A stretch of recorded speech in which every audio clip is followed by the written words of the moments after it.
अस्सलाम वालेकुम। जैसा कि आप सब लोग जानते हैं कि सखराइबी वालों ने पीएसटी, जेईएसटी और एचएसटी की एडवर्टाइजमेंट न्यूज़पेपर में पब्लिश कर दी है और उसमें क्लियरली लिखा हुआ है कि आपकी जो टेस्ट जो आएगी वो सारी सिंध टेक्स्ट बुक बोर्ड के जो बुक्स हैं वो उसी में से आएगी। तो अगर नोट्स को रिफ़र करने से बेहतर है बंदा जो है वो बुक्स को ही पढ़े, क्योंकि बुक्स में क्या है, ज़्यादा चीज़ें क्लियर हो जाती हैं और कोई चीज़ रहेगी नहीं।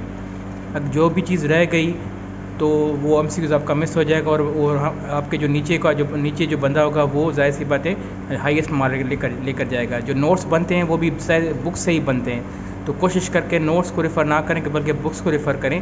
तो हमने जो अभी जो ट्रेंड स्टार्ट किया है को बुक्स रीडिंग का, तो इस चैनल पे आपको सारे जो भी बुक्स हैं सिंध टेक्स्ट बुक बोर्ड की उसकी जो है एक एक चीज़ क्लियर करके करने की कोशिश करेंगे, जितना वो सा काम कर रहे हैं, ठीक है ना। ये special Sindh text book board का जो है क्लास 8 का साइंस का जो सब्जेक्ट है उसको हम रीड करें।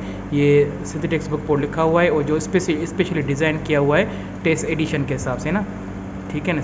ये देखें, Sindh text book board printed by, okay. और इससे पहले मैं कुछ चैप्टर्स जो है ऑलरेडी मैं अपने चैनल पे रख चुका हूँ, जिसमें आप देख रहे हैं कि ये जो चैप्टर के टाइटल्स हैं, शुरू वाले चैप्टर जो है कुछ बायोलॉजी और केमिस्ट्री से रिलेटेड हैं, और चैप्टर नंबर 7 से लेकर चैप्टर नंबर 12 तक जो चैप्टर हैं वो सारे फ़िज़िक्स से रिलेटेड हैं। तो फिज़िक्स के हिसाब से मैं आपको गाइड करता रहूँगा। बाकी बायोलॉजी और केमिस्ट्री के लिए मैंने एक टीचर को ऑलरेडी हायर कर दिया है वो जल्दी इस चैनल पे आएगा। अब टाइम ज़ाया ना करते हुए मैंने चैप्टर नंबर 7 ऑलरेडी और 8 ऑलरेडी मैंने इस अपने चैनल पर रख दिया है, जिसकी लिंक मैं डिस्क्रिप्शन में सेंड कर दूंगा। आज हम आते हैं chapter number 9, sources and effects of heat energy. तो वक्त ज़ाया ना करते हम डायरेक्ट चैप्टर पे आते हैं, ठीक है। Source and effects of heat energy. बिस्मिल्लाहिर्रहमानिर्रहीम। In your previous classes, you have already learned about the transmission of heat and three different modes of heat transfer, that is conduction, convection और radiation, ठीक है। तो heat transfer जो होती है 3 process के through होती है, through the process of conduction, convection और रेडिएशंस, ठीक। ये चीज़ आपको याद करने की ज़रूरत है, ठीक है। और मेजर सोर्स ऑफ इलेक्ट्रिक जो हमारा हीट है वो कौन सी चीज़ है, हमारा नेचुरल सोर्स जो है वो सन होता है। बाकी जो है आर्टिफिशियल सोर्सेज हैं, जैसे हम कोल को फायर करते हैं, फर्नेस ऑयल को फायर करते हैं, ठीक है। और गैसेस को हम जलाते हैं, जैसे सुई गैस हो गई, पेट्रोल हो गया गाड़ियों का, ये सारा जो भी है वो हमारा artificial source of electricity heat है, ठीक है। ये जनरल इंट्रोडक्शन है कि हीट असल में क्या होती है और हमें कंडक्शन, रेडिएशन और के थ्रू जो हमारा हीट ट्रांसफ़र होती है, ठीक। अब इस चैप्टर को समझने से पहले मैंने कुछ शॉर्ट पॉइंट्स आपको इन द फॉर्म ऑफ नोट्स लिखी हैं, वो आपको समझा कर फिर हम बुक रीडिंग करते हैं, जिसको मैंने नटशेल में यहाँ पर लिखा हुआ है। ये देखें, स्टार्ट करते हैं chapter number 9, source and effects of heat energy, ठीक। Heat transmit by the process of conduction, convection and radiations, ठीक है। Major source of heat is sun, heat reaches to the earth in the form of radiations. Heat जो होती है वो सन की जो heat होती है जो अर्थ पर आती है वो जो है रेडिएशंस के फॉर्म में आती है, ठीक है। जो 3 प्रोसेस है, कंडक्शन, कन्वेक्शन के थ्रू नहीं बल्कि रेडिएशन के थ्रू आती है, ठीक है। अब जो मेजर चीज़ है जो इस चैप्टर में समझाई गई है वो 2 चीज़ों पे बहुत बड़ा जोर दिया गया है कि कंट्रैक्शन और एक्सपेंशन, ठीक है। ये दोनों चीज़ डेफिनेशन आपको अगर अच्छी तरह समझ में आ गई तो आपका चैप्टर में समझने में ज़्यादा तकलीफ नहीं होगी। तो कंडक्शन कंट्रैक्शन असल में क्या होती है, when material cooled then its length, area और वॉल्यूम, मीन्स लेंथ को भी हम मीटर में मेयर करते हैं, एरिया को मीटर स्क्वायर में और वॉल्यूम को मीटर क्यूब में। अगर इसके कोई मटेरियल हम कूल करते हैं, ठंडा करते हैं, तो उसका वॉल्यूम, लेंथ या एरिया डिक्रीज होना स्टार्ट हो जाए तो इस प्रोसेस को हम क्या कहते हैं कंट्रैक्शन, ठीक है।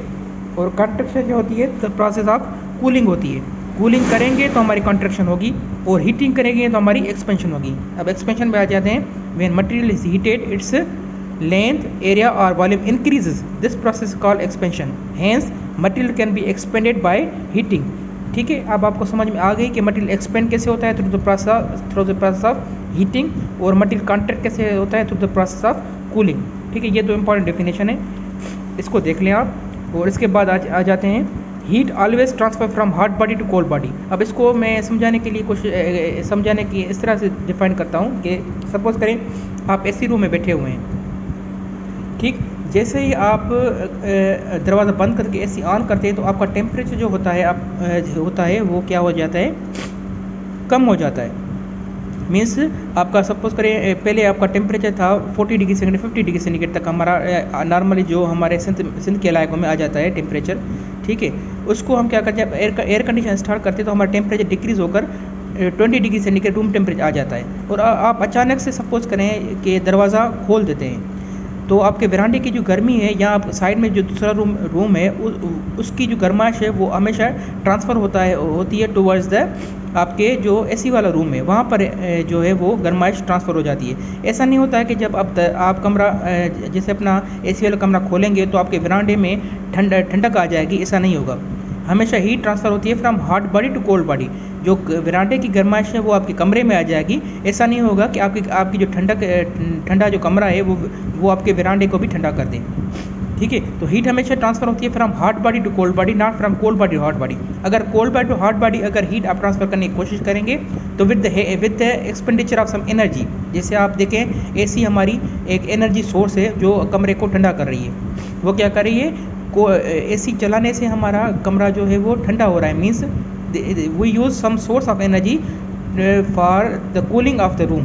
ठीक, जब तक आप कोई एनर्जी सोर्स यूज़ नहीं करेंगे तब तक आप हीट जो है ट्रांसफ़र नहीं होगी from cold body to hot body. ठीक है,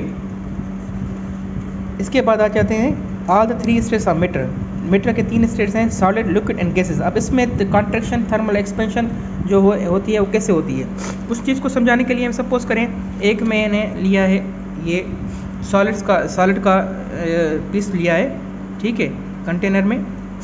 ठीक है, उसके जो मॉलिक्यूल्स हैं ये देखें, मॉलिक्यूल्स ये ऐसे एक दूसरे से कनेक्टेड हैं।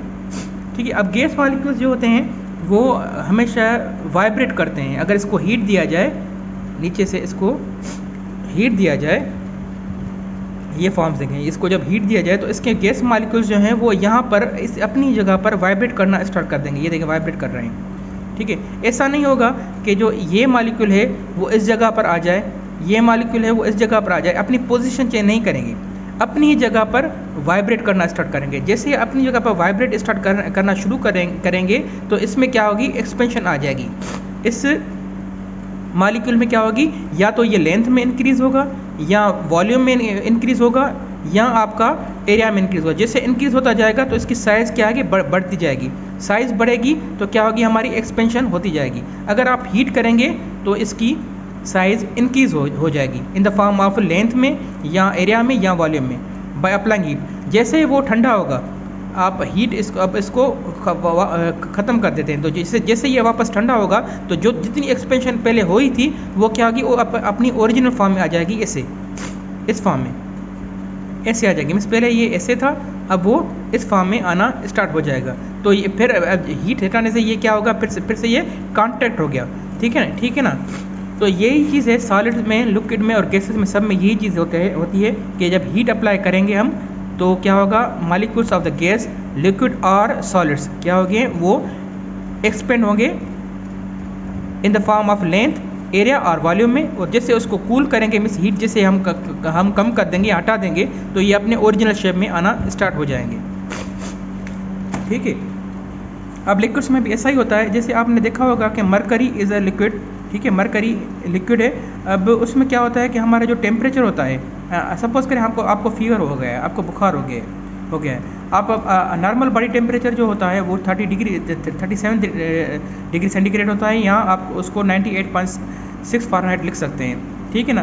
तो नॉर्मल टेम्परेचर जो बॉडी का होता है ये होता है। अगर सपोज कर आपका फीवर हो गया है तो आप क्या करेंगे, थर्मामीटर से चेक करेंगे तो आपका जो मरकरी का जो मतलब मेजरमेंट होती है ना, जो थर्मामीटर में, वो क्या होती है, वो आपको 100 डिग्री फ़ारेनहाइट दिखाता है, या आपको 38 डिग्री सेंटीग्रेड दिखाता है। ये क्या चीज़ है, ये कैसे हुआ, ये आपका जो इंटरनल बॉडी का जो टेम्परेचर था उसके थ्रू जो मरकरी है वो एक्सपेंड हुई है। जैसे आपका बॉडी का टेम्परेचर बढ़ गया तो मरकरी का वॉल्यूम जो है वो आपका इंक्रीज़ होना शुरू हो गया। जैसे अगर मरकरी का वॉल्यूम इंक्रीज़ होना शुरू हो गया तो वो थर्मामीटर में उसकी रीडिंग शो हो गई है। ठीक है ना, ये भी एक एग्जांपल है आपका लिक्विड्स के फॉर्म में एक्सपेंशन और कॉन्ट्रैक्शन का। जैसे आपका बुखार सही हो जाता है, मीन्स आप नॉर्मल हो जाते हैं, तो आपका वो मरकरी सेम ही मरकरी आपको जो है वो 37 डिग्री सेंटीग्रेड या 98.6 फ़ारेनहाइट बताती है। ठीक है। In hot climate weather in hot climate the water expand at sea level rises due to the heat of the sun. Again contacts happen in cool weather conditions. अब इसका मतलब क्या है? अब इसका मतलब ये है कि सपोज़ करें आप अगर गर्मियों के सीज़न में आप सपोज़ करें कराची के समुद्र पे जाते हैं, जून जुलाई में आप जाते हैं, तो आप अक्सर नोट किया होगा कि कराची में जो समुद्र की जो मतलब जो वॉल्यूम है हमेशा आपको ज़्यादा दिखाई दे रहा होगा देता है एज़ कम्पेयर टू आपको अगर दिसंबर में या जनवरी में जाएंगे तो उसका वॉल्यूम आपका मतलब मीन्स वाटर का वॉल्यूम जो है कम होता है। ठीक है ना, वो ये भी आपका जो है वो ड्यू टू द एक्सपेंशन और कॉन्ट्रैक्शन का एग्जांपल है। पॉइंट, ऑल थ्री स्ट्रेसोमीटर expansion in gases molecules is high as compare to the liquid and solids. अब ये पॉइंट का मतलब ये है कि आपका गैसेस मॉलिक्यूल्स जो हैं वो उसको आप हीट करेंगे तो उसकी जो वॉल्यूम एक्सपेंशन है वो ज़्यादा होगी as compare liquid and gases के। ठीक है ना, वो क्यों होता है? क्योंकि असल में इसका एग्जांपल मैं ऐसे समझाऊं कि गैसेस मॉलिक्यूल्स जो हैं वो फ्रीली मूव करते रहते हैं एट द एंड कोलाइड करते रहते हैं वॉल्स ऑफ कंटेनर से, जबकि सॉलिड्स में क्या होता है उसके जो लिक्विड्स और सॉलिड्स के मॉलिक्यूल्स जो होते हैं वो बाउंड होते हैं और स्ट्रक्ट हुए होते हैं विथ ईच अदर, जबकि गैस मॉलिक्यूल्स जो हैं वो इजीली फ्रीली मूव करते रहते हैं from here and there and easily collide with the walls of container. ठीक है ना, ये इसका रीज़न ये होता है। इसके लिए हमारे ये पॉइंट एक नोट करने की कि सॉलिड्स में हमारे मॉलिक्यूल्स जो हैं वो वाइब्रेट करते रहते हैं अपनी जगह पर, अपनी जगह छोड़ते नहीं हैं लिक्विड में भी, और जबकि गैसेस में वो अपने उसके मॉलिक्यूल्स जो होते हैं गैसेस के वो फ्रीली मूव करते रहते हैं फ्रॉम हेयर एंड देयर और अपनी पोजीशन भी चेंज करते रहते हैं और कोलिजन करते रहते हैं वॉल्स ऑफ कंटेनर से। ठीक, reason, gas molecules are free to move and can easily strike with the walls of container and thus pressure increase and heat increase and hence expansion takes place while solids and liquids molecules are tightly bound with each other. They just vibrate at their own position. अपनी position पे ये vibrate करते रहते हैं, जबकि solids के जो molecules हैं वो फ्रीली मूव करते रहते हैं and hence this results expansion and hence size increase at very small rate. तो सॉलिड्स और लिक्विड में साइज़ जो है वो स्मॉल रेट में उनकी इंक्रीज़ होती है, जबकि गैसेस में उसकी गैसेस में जो है मॉलिक्यूल्स जो है वो इजीली मतलब मूव करते रहते हैं from here and there and changing its positions. ठीक है। वाटर कंट्रैक्शन अब एक ऐसा एग्जांपल है जैसे अगर आप टेम्परेचर अगर सपोज करें बॉइलिंग पॉइंट पे आप उस वाटर को ले जाते हैं 100 डिग्री सेंटीग्रेड पे, ठीक है ना, तो उसका क्या है जैसे आप उसको हीट देंगे तो ये क्या होगा आपका एक्सपेंशन होगी, ठीक है ना। और सेम ही अगर आप उसको कूल करेंगे तो इसकी पानी को तो वो पानी क्या होगा कॉन्ट्रैक्ट होगा, ठीक है ना, पानी सुखड़ना स्टार्ट हो जाएगा। पर इसकी स्पेशल कंडीशन है कि वाटर को 3 स्टेट्स हैं, जब इसको बॉयल करते हैं तो वो वेपर सूरत में गैसेस के फॉर्म में बाहर आ जाता है, इसको कूल करते हैं तो ये ठंडा हो जाता है, और इसको फर्दर कूल करेंगे तो ये साल्ट की सूरत में आ जाएगा जिसको हम बर्फ़ भी कहते हैं। तो जब ये बर्फ़ की सूरत में आ जाएगा from 4 degree centigrade to 0 degree centigrade, तो इसका वॉल्यूम जो है वो कॉन्ट्रैक्ट होना नहीं होगा, बल्कि ये एक्सपेंड हो जाएगा। वो इसलिए हो जाता है क्योंकि अब जो हमारा पानी है वो सॉलिड की सूरत इख्तियार कर रहा है। और सॉलिड में क्या होता है, जैसे हम सॉलिड की सूरत में आएंगे from 4 degree centigrade to 0 degree centigrade, तो इसका वॉल्यूम जो है वो डिक्रीज़ होने के बजाय इंक्रीज़ होगा। ये सिर्फ स्पेशल केस वाटर में आ जाता है, ठीक है। अब हम अगेन आते हैं हमारे ये तो नोट्स हो गए। अब हम सारा इस चैप्टर को बुक रीडिंग करते हैं। तो बुक रीडिंग में क्या चीज़ है, और जो चीज़ हमारी मिस हो गई है वो बुक रीडिंग से कवर हो जाएगी। चलो ठीक है, अब आते हैं बुक रीडिंग पे, ठीक है ना। ये चीज़ हमने पढ़ी हुई थी, ठीक है। अब आगे आते हैं। टॉपिक है source and effects of heat. Heat is a form of energy found due to the random motion of or vibration of atoms, molecules and ions। जैसे मैंने आपको बताया था एग्जांपल में, एक फिगर मैंने बनाई थी कि सॉलिड्स के मॉलिक्यूल्स कैसे बाउंड हुए थे और वो वाइब्रेट कर रहे थे अपनी जगह पे, ठीक है। You have already learned about the energy is a capacity for action of performing work and its flow from region of higher temperature to region at lower temperature. जैसे मैंने आपको रूम का एग्जांपल दिया था कि कैसे हीट ट्रांसफ़र हो रही है from higher temperature to lower temperature. जैसे आप दरवाज़ा खोलेंगे आपका कमरा ठंडा होना नहीं बल्कि गर्म होना शुरू हो जाएगा, ठीक है। और ये एग्जांपल देना कि केमिकल एग्जांपल दे रहा है आपको कि कैल्शियम कार्बन को जब हीट करते हैं तो कार्बन डाइऑक्साइड बाहर हो जाती है और कैल्शियम ऑक्साइड जो मटेरियल हमारे पास आ जाता है वो कैसे गर्म हो जाता है। ये सॉलिड का एग्जांपल है, ठीक है। अब हम आते हैं thermal expansion and contraction of solids, liquid and gases. All the 3 states of matter जो भी हैं उसकी एक्सपेंशन और कंट्रेक्शन कैसे होती है, ठीक है। ये देखें, thermal expansion of solids, liquid and gases is increase of the size. किसमें? वो लेंथ में इंक्रीज होगा, वो एरिया में इंक्रीज होगा या वॉल्यूम में इंक्रीज होगा of a body due to change in temperature. जब उसका टेम्परेचर चेंज करेंगे, फिर हम सपोज करें 25 degree centigrade to 100 degree centigrade, तो जैसे हम उसका टेम्परेचर इंक्रीज़ करेंगे तो वॉल्यूम में, लेंथ में या एरिया में उसकी साइज़ इंक्रीज़ होगी, तो उसको हम थर्मल एक्सपेंशन कहते हैं, ठीक है। While decreasing in size a length, area and volume of a body due to the change in temperature is called as thermal contraction. Thermal contraction क्या होती है? जब बॉडी का टेम्परेचर डिक्रीज हो, और थर्मल एक्सपेंशन कब होती है? जब बॉडी का टेम्परेचर इंक्रीज हो, ठीक है। All the 3 states of matter, solids, liquid and gases expand upon heating and contract upon cooling. ये भी इंपॉर्टेंट पॉइंट है याद करने के लिए कि हमारी एक्सपेंशन और कॉन्ट्रैक्शन किस जगह से, किस चीज़ से होती है, कि हीटिंग से हमारी एक्सपेंशन होती है और कूलिंग से हमारी कंट्रैक्शन होती है, ठीक है। Thermal expansion is the large form of gases and relatively small for liquid and solids. जैसे मैंने आपको बताया कि गैसेस मॉलिक्यूल्स में जो है वो हमारा वो फ्रीली मूव करते रहते हैं हेयर एंड देयर एंड और कोलाइड करते रहते हैं वास ऑफ कंटेनर के कंटेंट से, तो इसके लिए हमारे गैसेस मॉलिक्यूल्स फ्रीली मूव होने की वजह से उसमें थर्मल एक्सपेंशन जो गैसेस में होती है वो ज़्यादा होती है और हमारे लिक्विड और सॉलिड्स में कम होती है, क्योंकि वो अपनी जगह पर ही वाइब्रेट करते रहते हैं, वो मूव नहीं करते हैं, जिसका मैंने आपको नोट्स में इसको ब्रीफ किया हुआ था कि कैसे ये होता है। Let us explore the effect and application of thermal expansion, contraction and it's effects and application in solids, ठीक है। अब ये उसका एग्जांपल है। अब बुक रीडिंग से मैं आपको बेहतर है कि मैं आपको जो पिक्चर आ रही हैं वो उसको क्लियर करता जाऊँ। तो ये देखें, ये आपने अक्सर देखा होगा कि वापडा की जो तारें होती हैं, कंडक्टर होता है, वो उसमें हम क्या करते हैं, थोड़ा सा ये सेक बनाते हैं। ये देखें, यहाँ से लेकर ये यहाँ तक इसको सेक बनाते हैं। सेक मीन्स ये झोल बनाते हैं। कभी भी कंडक्टर को हमने इस पॉइंट से लेकर इस पॉइंट तक टाइटली नहीं बांधा। ये क्यों करते हैं? क्योंकि जो हमारा सॉलिड है उसमें कभी भी हमारी जो है वो सर्दियों के दिन में अगर हम इसको टाइटली बांधेंगे, ये कंडक्टर यहाँ से लेकर यहाँ तक इसको टाइटली बांधेंगे तो कंडक्टर क्या होगा, अपनी पोजीशन जो है वो कॉन्ट्रैक्ट होना शुरू हो जाएगा। रिजल्टेंट क्या होगा, हमारा कंडक्टर टूट जाएगा। टूट क्यों जाएगा? क्योंकि थर्मल कॉन्ट्रैक्शन की वजह से जो उसकी लेंथ, एरिया और वॉल्यूम जो है वो डिक्रीज़ होना स्टार्ट हो गया है। जैसे डिक्रीज होना स्टार्ट हो जाएगा तो उसकी लेंथ कम होने की वजह से जो है वो कंडक्टर टूट सकता है। इसलिए हम क्या करते हैं, हमेशा वापडा के कंडक्टर की तारों की जो है हमेशा थोड़ा झोल रखते हैं। ये झोल इसी वजह से होता है, ठीक है। ये एक गुड प्रैक्टिकल एग्जांपल है सॉलिड्स की एक्सपेंशन और कंट्रैक्शन के लिए। यही चीज़ इस बुक में यहाँ पर एक्सप्लेन की गई है, ठीक है ना। अब ये प्रैक्टिकल लेबोरेटरिकल एक्सपेरिमेंट है। सपोज करें आप एक वायर को क्या करें, इस जगह पर बांधें और दूसरा इस जगह पर बांधें। इसको आप क्या करें, जैसे हीट करेंगे ना तो ये वायर क्या होगी, वो एक्सपेंड होना स्टार्ट कर लेगी। ये लेबोरेटरिकल एक्सपेरिमेंट है जो आप देख सकते हैं, ठीक है। आगे आते हैं thermal expansion of a liquid.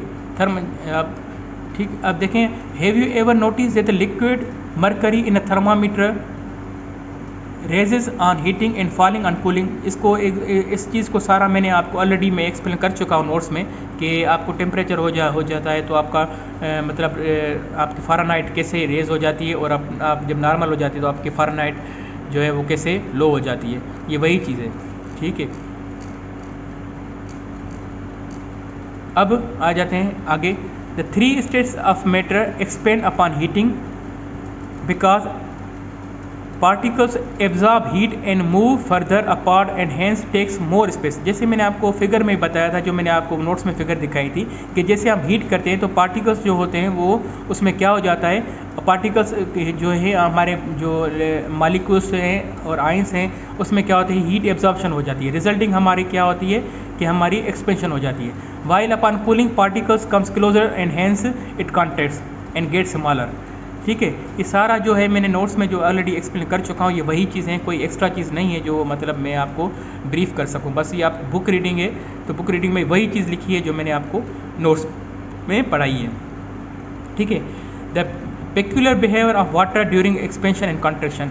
देखें अभी मैंने जो आपको मैंने ऑलरेडी जो मैं आपको डिस्क्राइब कर चुका हूँ ये नोट्स में कि वाटर की प्रॉपर्टी जो है 3 स्टेट्स में, क्योंकि वो लिक्विड में भी होता है, सॉलिड्स में भी होता है, गैसेस में भी होता है। तो जब 4 डिग्री सेंटीग्रेड 0 डिग्री सेंटीग्रेड में आएगा तो वाटर क्या होगा, सॉलिडिफाई हो जाएगा, मीन्स फ्रीज होना स्टार्ट हो जाएगा, आइस फॉर्म में आ जाएगा। तो इट्स वॉल्यूम क्या होगा, इंक्रीज होगा बतौर उसका कॉन्ट्रैक्शन करने में। इस टेम्परेचर हम डिक्रीज कर रहे हैं, डिक्रीज करने में इसका वॉल्यूम इंक्रीज हो रहा है। ये स्पेशल प्रॉपर्टी सिर्फ वाटर में ही है तो उसका वॉल्यूम इंक्रीज हो जाता है। ठीक है, ये भी मैंने आपको नोट्स में ऑलरेडी बता चुका हूँ। अब application of expansion and contraction of solids. Solid की एक्सपेंशन कॉन्ट्रैक्शन कैसे होती है? ठीक है, mostly solid expand increase its volume when they are heated. याद रखें, सॉलिड हो, लिक्विड हो या गैसेस हो, जब उसको हीट करेंगे वो हमेशा एक्सपेंड होगा, जब उसको कूल करेंगे तो वो कॉन्ट्रैक्ट होगा। यही चीज़ें पूरे चैप्टर में जो रिपीट हो रही है बार बार, आपको समझने की जो बात है वो यही है। ठीक है, it means change in shape, area and volume occurs due to heating और cooling. Thermal expansion followed by contraction upon cooling is used in solids in following process. अब उसके एग्जांपल दे रहा है, ये सारे क्या कैसे होती है। रिवर्टिंग एक एग्जांपल है, ठीक है। Fixing a metal on a wheel, ये भी एक एग्जांपल है। Fixing axle of heat of a wheel, ये भी एक एग्जांपल है। और एप्लीकेशन ऑफ बायोमेटेलिक स्ट्रिप।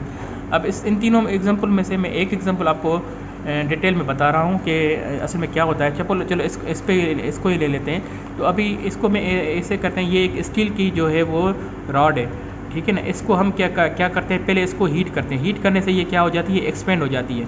जैसे एक्सपेंड हो गई ना, तो हम इसको क्या करते हैं, इसका जो कवर है इसमें हम रख देते हैं। फिर जब ये कूल हो जाती है तो अपने आप इसको क्या करती है, जकड़ लेती है और ये फिक्स हो जाती है इसमें, ठीक है ना। ये अक्सर करके आपको ये गधा गाड़ी में ये चीज़, ये व्हील है स्पेशल मिलेगा। आपने देखा होगा। ये व्हील क्या है, उसमें जो स्टील हम फिक्स करते हैं वैसे फिक्स करके इसको पहले हीट करते हैं। हीट करने से ये एक्सपेंड हो जाता है। एक्सपेंड होने के बाद इसको क्या करते हैं कि हम इसको टायर में लगा देते हैं, व्हील में लगा देते हैं। फिर जब ये अपने आप जब इसका टेम्परेचर नॉर्मल हो जाता है तो ये सुकड़ जाता है और इसको जकड़ लेता है, ठीक है। और अब एप्लीकेशन ऑफ बायोमेटेलिक स्ट्रिप्स, अब इसको इस तरह से एक्सप्लेन करते हैं कि सपोज़ करें ये एक बायोमेटेलिक स्ट्रिप है। बायोमेटेलिक स्ट्रिप में क्या होता है, एक हमारा स्टील का एक पट्टी होती है और दूसरी हम ब्रास की पट्टी लेते हैं। उस दोनों को हम आपस में जोड़ देते हैं, ठीक है। तो हम क्या करते हैं, जब ब्रास की पट्टी जो है जिसको अब इसको हीट मिलती है तो वो ब्रास की पट्टी में प्रॉपर्टी होती है कि वो ज़्यादा एक्सपेंड होता है एज़ कम्पेयर टू स्टील के, ठीक है। इसका बहुत यूज़ होता है हमारे इलेक्ट्रिकल अप्लायंसेस में, खास करके हम जब आयरन की बात करते हैं, इस्त्री की बात करते हैं, तो क्या करता है ये बायोमेटेलिक स्ट्रिप का ब्रास एलिमेंट है, उसको ज़्यादा हीट लगने से ये बेंड हो जाता है। बिल्कुल ऐसे ही ये बेंड हो जाता है तो इलेक्ट्रिकल कनेक्शन से वो डिस्कनेक्ट हो जाती है। मीन्स हमारे इलेक्ट्रिकल जो वाटर सप्लाई है उसे डिस्कनेक्ट कर देता है। और फिर जैसे ही ये हमारा टेम्परेचर नॉर्मल हो जाता है तो ये उसको कूल करके फिर ओरिजिनल पोजीशन में आ जाता है और वाटर सप्लाई से हमारा कनेक्ट हो जाता है। अब इसको एक्सप्लेन इस तरह से करते हैं। ये देखें, सपोज करें ये स्त्री है, ठीक है ना। ये वाटर सप्लाई से कनेक्टेड है यूँ ऐसे, ठीक है ना। और इसकी एक जो स्ट्रिप है फिक्स कॉन्टेक्ट ये इस जगह पर है, ये देखें, ये इसके साथ बायोमेटेलिक स्ट्रिप है, ठीक है। इसका दूसरा छड़ा जो है ये हमारी हीटिंग रॉड है, जिससे हमारी इस्त्री गर्म हो जाती है, ठीक है। ये हीटिंग रॉड किससे कनेक्टेड है, हमारी बायोमेटेलिक स्ट्रिप से कनेक्टेड है। जैसे हीट हमारा टेम्परेचर बढ़ जाएगा बहुत ज़्यादा, नॉर्मल जो हमने थर्मामीटर जो सेट किया है उससे बढ़ जाएगा, तो ये क्या करेगा, हमारा जो ये स्ट्रिप है वो बेंड होना स्टार्ट हो जाएगी। जैसे ये बेंड हो जाएगी तो हमारा इलेक्ट्रिकल कनेक्शन डिस्कनेक्ट हो गया। ये देखिए फिक्स कॉन्टेक्ट जो है हमारा जो वाटर सप्लाई से कनेक्टेड है उससे हमारा ये डिस्कनेक्ट हो गया। ये डिस्कनेक्ट हो गया तो हमारा ये राड जो है वो खुद ब खुद बंद होना स्टार्ट हो जाएगी, ठीक है। और जैसे ये कूल होगा, कूल होने के होगा तो ये बायोमेट्रिक स्ट्रिप इसके साथ जो है वो कनेक्ट हो जाएगी। जैसे इसके साथ कनेक्ट हो जाएगी हमारा इलेक्ट्रिकल कनेक्शन फिर से कनेक्ट होना स्टार्ट हो जाएगा और ये राड हमारी जलना स्टार्ट हो जाएगी। ये गुड एग्जांपल है फॉर द बायोमेट्रिक स्ट्रिप को समझाने के लिए, ठीक है। बायोमेट्रिक स्ट्रिप को समझाने के लिए आपने फायर अलार्म भी देखे होंगे। देखिए, ये देखें, ये बायोमेट्रिक स्ट्रिप है, ये कॉन्टैक्ट ओपन है, बैटरी सप्लाई कनेक्टेड सप्लाई आ रही है, पर हमारा सर्किट कंप्लीट नहीं है, इसलिए हमारा अलार्म नहीं बज रहा है। जैसे हमारा जो है वो टेम्परेचर बढ़ेगा तो बढ़ने से क्या होगा, ये बायोमेट्रिक स्ट्रिप इसको कनेक्ट कर देगी इसके साथ कॉन्टैक्ट्स के। जैसे कॉन्टैक्ट कनेक्ट कर देगी, हमारा बैटरी सोर्स ऑलरेडी मौजूद है। जैसे ये कनेक्ट होगा तो हमारा क्या होगा, हमारा जो फायर है वो जो है वो मतलब रिंग करना स्टार्ट कर देगा इस फॉर्म में, ठीक है। ये भी एक गुड एग्जांपल है फॉर द बायोमेट्रिक स्ट्रिप को समझाने के लिए, ठीक है। अब effects and expansion of contraction of solids in our daily life. अब देखें इसके इफेक्ट्स समझाने के लिए, अब देखें हमारे जो रोड्स पे क्रैक्स आ जाते हैं, फुटपाथ्स पे क्रैक्स आ जाते हैं, क्योंकि हमारी जो मतलब बिल्डिंग का मटेरियल होता है उसमें अंदर लोहा पड़ा होता है, आयरन होता है, हमारा सीमेंट होता है, ठीक है ना। उसमें भी जो जब गर्मी ज़्यादा हो जाती है तो उसमें भी हमारे जो है वो एक्सपेंशन हो जाती है। एक्सपेंशन हो जाने से क्या होता है कि हमारे जो बिल्डिंग्स में क्रैक्स आ जाते हैं और हमारे जो रॉड हैं वो मतलब बढ़ने से वो क्रैक्स आ जाते हैं। फिर जब कूल होती है तो वो हमारे जो रॉड है वो ओरिजिनल पोजीशन में तो आ जाती है, पर क्रैक्स जो हैं वो तो ऑलरेडी हो गए हैं, तो फिर हम उसको मतलब रिमूव नहीं कर सकते, ठीक है ना। तो ये चीज़ें हमारी जो है वो थर्मल एक्सपेंशन और कंट्रैक्शन के गुड एग्जांपल है, ठीक है। इसके साथ ये बिल्डिंग मटेरियल जो जैसे मैंने आपको बताया, रेलवे ट्रैक्स बहुत अच्छा एग्जांपल है थर्मल कंट्रैक्शन और एक्सपेंशन को समझाने के लिए। आपने कभी देखा होगा कि ये जो पट्टियाँ होती हैं, जो रेल की पटरियाँ होती हैं, एक ये और ये बीच में जो पटरियों को हम वेल्डिंग नहीं करते हैं, ये गैप रह जाता है, वेल्डिंग नहीं करते। तो क्या करते हैं, अगर वेल्डिंग करेंगे तो जब सर्दियों के दिन आएंगे ये कॉन्ट्रैक्ट होना शुरू हो जाएगा, और जब गर्मियों के दिन आ जाएंगे तो ये एक्सपेंड होना शुरू हो जाएगा। तो इसका सॉल्यूशन क्या है, ऐसे तो हमारी पटरी तो टूट जाएगी। तो रेलवे इंजीनियर्स क्या करते हैं कि एक पटरी और दूसरी पटरी को मिलाने के लिए एक जॉइंट लगाते हैं और थोड़ा हल्का फुल्का गैप रख देते हैं कि सपोज़ करें जब हमारी एक्सपेंशन हो तो ये गैप फिल हो जाए, और जब कॉन्ट्रैक्शन हो तो ये गैप हमेशा यहाँ पर रहे। तो पटरी जो रेल की पटरी है हमारी वो मतलब फिक्स ही रहे, आगे पीछे ना रहे, अपनी पोजीशन चेंज ना करे। तो हम क्या करते हैं, इसको जॉइंट्स लगाकर हम नट बोल्ट्स फिक्स कर देते हैं, ठीक है ना। ये एक गुड एग्जांपल है थर्मल एक्सपेंशन का, क्योंकि रेल की पटरी के बीच में हम जो गैप रखते हैं वो इसलिए रखते हैं कि हमारे थर्मल एक्सपेंशन और कंट्रैक्शन अगर हो तो हमारी पटरी को कोई नुकसान ना आ सके, ठीक है। ब्रिजेस भी हमारा लोहा है, ठीक है। लोहा मीन्स आयरन, तो आयरन की भी थर्मल एक्सपेंशन कॉन्ट्रैक्ट इस तरीके से होती है, ठीक है। लिक्विड्स में भी हम पाइप्स को बेंड करते हैं कि जैसे हमारे बेंड यू शेप में कर देते हैं कि हम जब फ्रीज हो या हमारा एक्सपेंशन हो तो हमारा ज़्यादा नुकसान ना आ सके, पाइप्स डैमेज ना हो सके। और थर्मामीटर का ऑलरेडी मैं एग्जांपल आपको नोट्स में दे चुका हूँ, ठीक है ना। तो आपका चैप्टर आपका कंप्लीट हो गया, ठीक है। तो असल में समझाने की चीज़ ये है कि आप बुक रीडिंग करें तो बहुत अच्छी चीज़ें बतौर आप किसी नोट्स पे पढ़ें। जैसे देखिए मैंने आपको नोट्स में पढ़ा है तो उसमें काफ़ी चीज़ें रह गई। जब हमने बुक रीडिंग की तो हमारी बहुत सी चीज़ें कवर हो गई विथ एग्जाम्पल। तो कोशिश करके सभी बंदे जो हैं वो बुक रीडिंग करना स्टार्ट कर लें, ठीक है। और मैं डेली एक चैप्टर अपलोड करने की कोशिश करता हूँ कि जैसे आपको कोई चीज़ समझ में ना आए तो वो आपकी वो कन्फ्यूजन दूर हो सके। सो काइंडली चैनल को सब्सक्राइब और लाइक करें, और कमेंट्स में ज़रूर हमें बताएं कि आपको क्या चीज़ समझ में नहीं आई, तो हम उस पर जो चीज़ आपको समझ में नहीं आई तो हम उस पर दूसरा लेक्चर बना सकें। ये सिर्फ एक हेल्प है आप सबके लिए कि आप सब जो है वो टेस्ट की आराम से और इजीली प्रिपरेशन कर सकें, ठीक है ना। इस चैनल को अपने दोस्तों में भी मतलब शेयर करें, ठीक है। और जो क्वेश्चन है आप इजीली कमेंट्स बॉक्स में पूछ सकते हैं जिससे आपकी कन्फ्यूजन दूर हो सके। Thank you.